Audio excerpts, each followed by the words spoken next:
अनिमेश सिंह जी नोएडा से। राधे राधे महाराज जी। महाराज जी, ईश्वर सर्वव्यापी हैं, कण कण में ईश्वर का वास है, किंतु जब हम मंदिर में जाते हैं तो एक अलग अनुभूति होती है।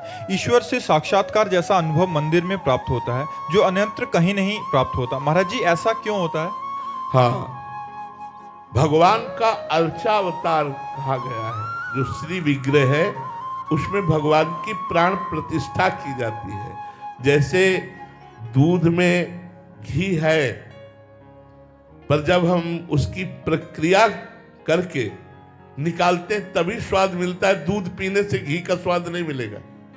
दूध को दधी रूप में जमाना, दधी का मंथन करना, मक्खन निकालना और फिर उसे तपाना, तब उससे जो निकलता है वो घृत होता है। यद्यपि दूध में घी है, पर घी का स्वाद एक निराला है और वो पद्धति से निकलता है। तो ऐसे ही कण कण को मिला करके जब आकार दिया गया और उसे आकार में प्राण प्रतिष्ठा की गई, और जब भक्तजन अर्चना के द्वारा भगवान को वहां प्रकट कर लिए, तो अर्चा विग्रह में स्वयं भगवान विराजमान है। तो अव्यक्त भगवान से व्यक्त भगवान का सुख तो मिलेगा ही अधिक। तो जब हम मंदिर में जाते हैं तो एक विशेष परमाणु, एक विशेष आनंद, एक विशेष सुख मिलता है, क्योंकि वहां भगवान प्रगट अर्चा विग्रह के रूप में विराजमान है।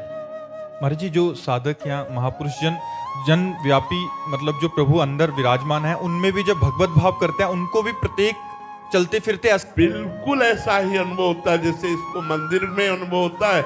ऐसे हर व्यक्ति, वस्तु, स्थान तभी तो निरंतर परमानंद में मगन रहता है, क्योंकि सर्वत्र भगवान का दर्शन करता है। सी राम में सब जग जानी, करो प्रणाम जोरी जुग पानी। वो मंदिर में जाए या ना जाए, वो हर समय परमानंद में मगन रहता है, क्योंकि सब में श्री राम को देखता है। सर्वम खलमिदम ब्रह्म ने नास्ति किंचन, सर्वत्र ब्रह्म बुद्धि हो गई तो ब्रह्म भूता प्रसन्नात्मा न शोचति न कांक्षति, समा सर्वेषु भूतेषु मद्भक्तिम लभते पराम। वो ब्रह्म भूत हर समय अखंड प्रसन्नता को प्राप्त होता है, जो सर्वत्र भगवान का समदर्शिना, जो सर्वत्र भगवान का दर्शन करता है, सर्वत्र आत्मस्वरूप का दर्शन। पर वो बच्चा ये अपना अनुभव बता रहा है, ठीक अनुभव बता रहा है, पर ये साधारण कोटि का है। लेकिन असाधारण कोटि का अनुभव यह है कि क्रूर पापी को भी देख करके भी अपने भगवान की स्मृति में, भावना में तन्मय हो जाना, तो जो मंदिर में सुख है वो कण कण में सुख है, ऐसा अनुभव हो जाएगा। तो महाराज जी, क्रूर और पापी की जो प्रकट में लीलाएं होती हैं, तो उस समय अंदर विचार क्या होता है? जैसे हीटर गर्मी फेंक रहा है, लेकिन विवेकवान हीटर की गर्मी और कूलर, फ्रिज आदि, एसी आदि की ठंडी, इन क्रियाओं को देख करके बिजली को नहीं भूलता। उसको पता है बिजली दोनों में एक है। हीटर की गर्मी में और फ्रिज या एसी या कूलर आदि की ठंडी में बिजली तो एक ही है ना। तो ऐसे क्रूर पापी और पुण्यात्मा महात्मा दोनों में भगवान तो एक ही विराजमान है, क्रियाएं दोनों की अलग अलग है। जो क्रिया को देखता है वो कारण को नहीं समझ पाता, जो कारण को देखता है वही समझदार है। कारण सबका परमात्मा है, वही विराजमान सब रूपों में है। गायत्री जी उत्तराखंड से। महाराज जी, आपके चरणों में दंडवत प्रणाम। गुरुदेव, भगवत प्राप्ति और प्रेम प्राप्ति में कुछ फर्क है क्या?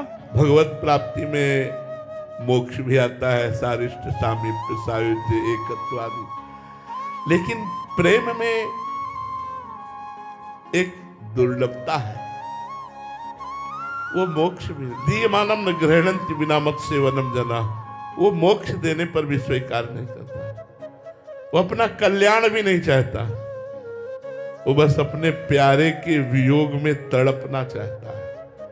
प्यारे का नाम ले लेकर के उसकी याद में रो रो करके समय व्यतीत करना चाहता है। ऐसे प्रेमी जगत को पावन करने वाले होते हैं। जो मोक्षाभिलाषी है वो तो धन्य है ही, लेकिन जो मोक्ष त्यागी है, मोक्ष का भी त्याग करके भगवान के विरह में तड़पना चाहते हैं। इसीलिए गोपियों की चरण वंदना परम ज्ञानी बृहस्पति शिष्य, भगवान के मित्र, भगवान के मंत्री उद्धव जी ने की। क्यों? क्योंकि गोपियां हर समय भगवान श्री कृष्ण के प्रेम में उन्मत्त रहती थी। गृह कार्य करते हुए भी कृष्णाकार वृत्ति रहती थी। विक्रेत कामा खिल गोप कन्या मुरारी पादार पिचित्त वृत्ति दध्यादिक मोह वसाद वोचर गोविंद दामोदर माधवेति।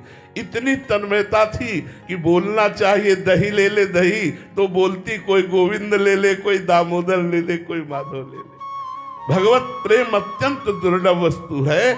भगवान से यही प्रार्थना करनी चाहिए कि प्रभु मुझे अपने चरणों का प्रेम प्रदान कीजिए, अपने नाम का प्रेम प्रदान कीजिए, अपने धाम का प्रेम प्रदान कीजिए, अपने रूप का प्रेम प्रदान कीजिए। और मैं कभी मोक्ष या कल्याण नहीं चाहता।